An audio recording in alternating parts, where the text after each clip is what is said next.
sepeda. Cakep. Singgah sabanta kamu kobara. Cakep. Kalau niu Ustadz berkeluarga, Ya. lain namu Ustadz jadi semando orang awak. Cie. Ustadz dikasih pantun. Sebentar saya mau tanya. Emangnya Ustadz ngerti ngomongnya apa? Makanya saya diem. Sekarang coba translate dulu Ibu, diterjemahi pakai bahasa Indonesia pantunnya. Pergi ke sungai naik sepeda. Cakep, Hampir sebentar di muka gubuk. cakep, Kalau mau Ustadz berkeluarga, cakep. mau Ustadz jadi menantu orang Minang. Wuih. Biasa aja kali. Seneng banget kayaknya. Agak-agak ngarep di satu Maulana. Ibu, makasih banyak pantunnya. Jamaah. Oh, jamaah. Alhamdulillah, Masya Allah, Alhamdulillah. Kita masih berada di Masjid Agung Istiqomah Payakumbuh bersama guru-guru kita, Ustadz Maulana Habib Muhammad Syah dan juga Ustadz Syam. Masya Allah nih katanya yang berikutnya ya, bagaimana caranya istri ini menjadi pintu gerbang pembuka rezeki suami, itu adalah dengan cara bersilaturahim. Nah tapi bagaimana nih, mohon izin Ustadz Syam boleh berdiri atau bersilaturahmi ya. Kalau seandainya istri ini gemar bersilaturahmi atau bersilaturahim, tapi masalahnya jalannya bukan dengan mahramnya. Nah ini bagaimana Ustaz Syam, mohon izin penjelasannya. Wah baik, bismillahirrahmanirrahim. Alhamdulillah, wassalatu wassalamu ala rasulillah, amma ba'd. Jamaah, Nabi SAW mengingatkan kalau kita mau dimudahkan rezekinya maka falyasil rahimah, sambung silaturahim. Mana itu silaturahim Bu?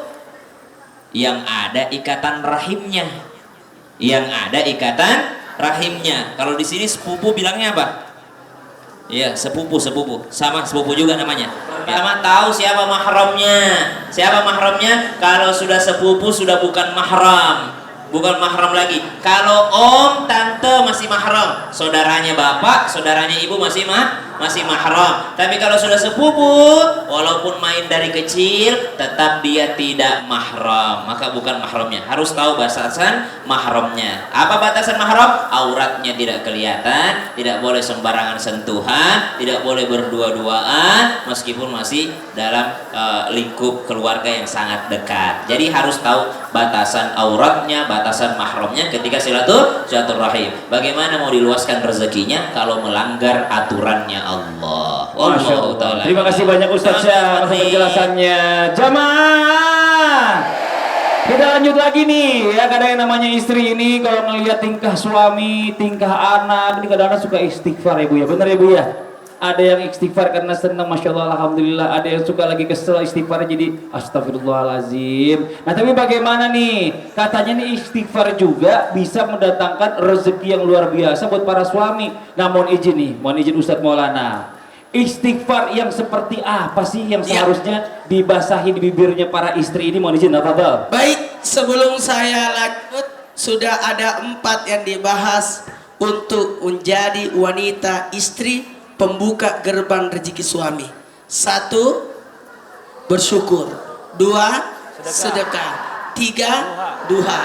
4, silaturahmi. Datang silaturahmi ke mertua kemana. Dan yang kelima, banyak istighfar. Ibu, coba tarik nafas dulu. Astagfirullah. Ditahan dulu, baru lepaskan, turunkan ke bawah. Tarik dulu.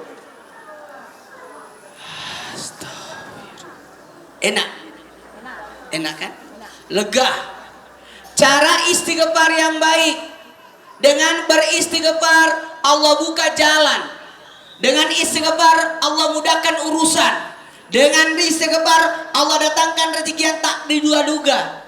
Dengan istighfar menggugurkan dosa. Kenapa rezeki itu mandek? Karena bisa jadi ada dosa yang kita lakukan. Betul.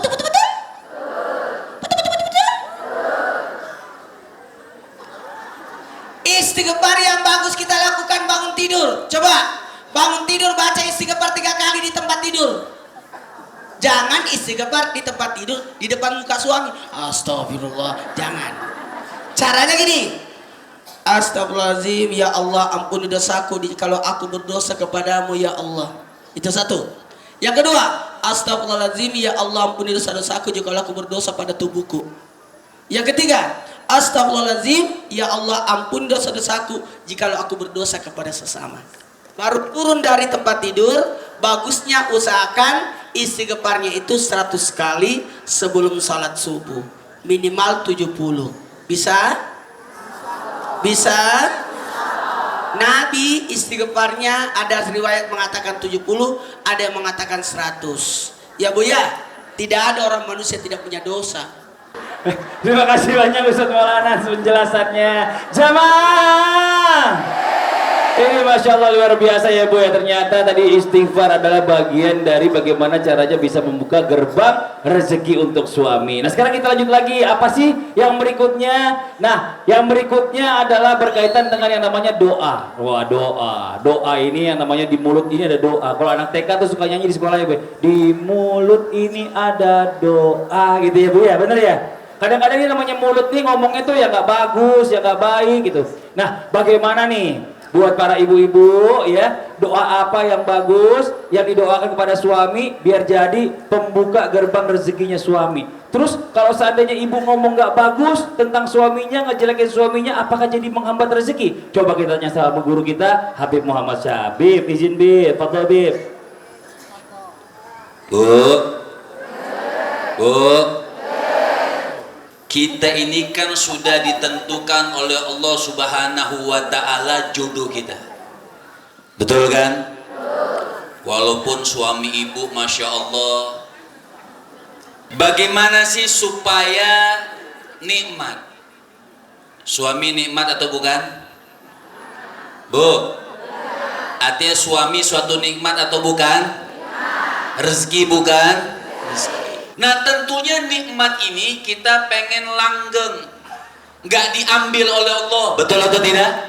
Tidak dicabut oleh Allah Subhanahu wa Ta'ala. Maka apa kata Sayyidina Imam Ja'far As-Sadiq? Beliau mengatakan, idza ahbatta dawamaha, kalau kau pengen itu langgeng nikmat, bahkan bukan langgeng saja, bal yazdad, tapi ditambah oleh Allah Subhanahu wa Ta'ala, fa'akthir minasyukri. Maka apa rumusnya, apa kuncinya supaya nikmat ini bisa ditambahkan lagi nikmatnya oleh Allah Subhanahu wa Ta'ala? Perbanyak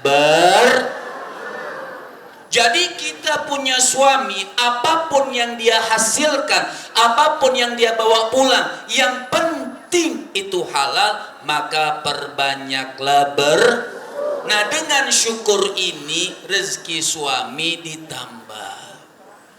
Dengan rasa syukurnya seorang istri, maka rezeki suami ditambah. Dan habis dengan rasa syukur ditambahkan doanya juga jangan ragu ibu.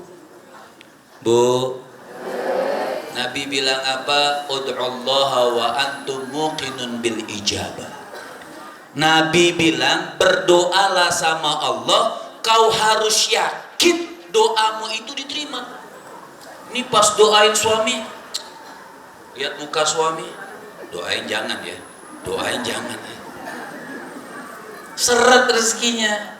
Jadi waktu berdoa, ya Allah lancarkan rezeki suamiku, ya Allah mudahkanlah urusan suamiku. Masya Allah, terima kasih banyak Habib atas penjelasannya. Jadi intinya ya, ibu-ibu ini harus jaga lisannya. Betul, Masya jaga Allah. lisan, banyak bersyukur dan banyak berdoa. Minta yang baik-baik. Tuh, sama 2, 3. Allah. Oh jangan, gak bisa Habib, panjangan. Makasih banyak Habib atas penjelasannya. Nah sekarang buat semua jamaah yang ada di sini ya, kita lanjut lagi, kita kasih kesempatan lagi buat bertanya sama guru-guru kita. Kalau gitu kita kembali ke segmen Tanya dong Ustadz. Kami semua tanya dong Ustaz. Oke, kita kasih kesempatan lagi yang mau bertanya, silakan angkat tangannya, ayo Bu. Ayo sebentar, gantian dari bapak-bapak lagi, dari Kapolres boleh, mohon izin Pak Kapolres. Silakan Pak, izin Pak. Pak Ustadz, saya mau nanya ini, apakah dalam Islam itu suami boleh melihat atau membuka HP istrinya? Demikian juga sebaliknya Pak Ustadz, Boleh nggak? Bapak menanyakan ke saya. Bapak tanya ke Iya. saya. Sebentar, saya tahu. Dia pasti mau bilang, saya kan lagi nggak punya istri. Mau ngecek handphone siapa? Terima kasih banyak Pak Kapolres pertanyaannya. Kita minta Ustaz Syam dan jawab izin Ustaz Syam. Fadol Ustaz Syam. Mohon izin Pak Kapolres, Pak Wali, guru-guru kami dimuliakan Allah Subhanahu wa taala. Ibu, kalau menurut Ibu boleh nggak suami ngecek handphone Ibu? Kalau ngecek handphone suami boleh nggak? Boleh, dua-duanya boleh ya? Ada orang mengatakan habis nikah harusnya ada privasi masing-masing, setuju nggak? Tidak, Masya Allah, tabarakallah. Kalau semuanya sudah saling percaya, tidak ada yang ditutup, kenapa harus ada yang ditutup-tutupi? Subhanallah. Padahal sudah dipindah tanggung jawabkan. Ibu-ibu itu tanggung jawab suami ibu di akhirat. Maka subhanallah, sangatlah tidak diperkenankan seorang laki-laki menjadi seorang ad-dayyuth. Siapa itu ad-dayyuth? Laki-laki yang tidak punya rasa cemburu terhadap pasangannya. Dia biarkan saja istrinya chatting sama siapa-siapa. Dia biarkan istrinya live sosial media, laki-laki lain di sebelahnya live-nya, subhanallah. Maka seorang laki-laki mesti punya rasa cemburu sehingga tidak menjadi ad-dayyuth. Siapa ad-dayyuth? Laki-laki yang tidak bakal pernah mencium bau surga. Jangankan masuk surga, Masya tidak Allah. bakal mencium bau surga seorang laki-laki yang tidak punya rasa cemburu terhadap pasangan. Nauzubillah min zalik. Banyak Ustaz. Oke, kita lanjut lagi yuk. Yang mau bertanya boleh silakan angkat tangannya lagi. Boleh dari sebelah sini. Oke, yang dekat aja deh. Ibu mohon izin. Kalau di belakang kasihan, mohon maaf Ibu ya, nanti jalannya agak jauh, kasihan. Yang deket-deket dulu deh. Silakan Ibu, mohon izin. Boleh ngadep ke depan Bu? Baik, izin bertanya Ustadz. Namanya Ibu Nama siapa? saya Nining Suniarti dari Majelis Taklim Nurul Huda Payoni Buang. Begini Ustadz, kan dalam sebagian rumah tangga itu seorang istri diperbolehkan atau bahkan diberikan tanggung jawab sama suami untuk mengatur keuangannya Ustadz. Tapi tiba-tiba saat pada waktu tertentu keuangan itu ada masalah. Nah, ini istri jadi sasaran kesalahan dari sang suami ini Ustadz. Oh. Nah, kira-kira bagaimana itu hukumnya? Nah mohon izin, ini curhatan para istri yang dipercaya sama suami mengelola uang, tapi ternyata uangnya habis, istrinya dibilang boros. Terima kasih banyak Ibu, boleh duduk kembali. Silakan dijawab Ustaz Maulana. Baik. Pertanyaan. Uang itu dipegang siapa bagus? Jawabannya istri. Karena kalau istri yang pegang aman, gampang masuk, susah keluar.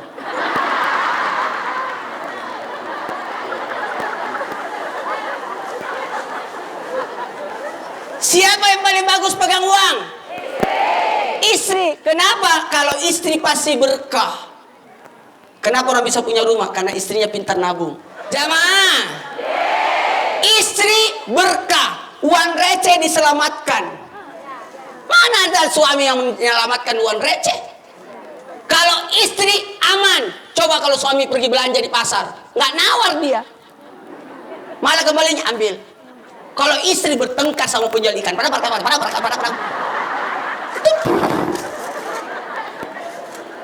pertanyaannya, kalau si istri yang mengatur, boleh nggak? Karena ada harta haknya istri. Mahar. Nggak boleh. Itu haknya istri, mahar itu. Apalagi nafkah. Nafkah itu haknya istri. Nggak boleh. Suami harus menyiapkan. Ingat, siapa yang berkewajiban memasak? Suami atau istri? Suami. Suami. Siapa yang berkewajiban mencuci? Suami, bukan istri. Istri harus tahu diri.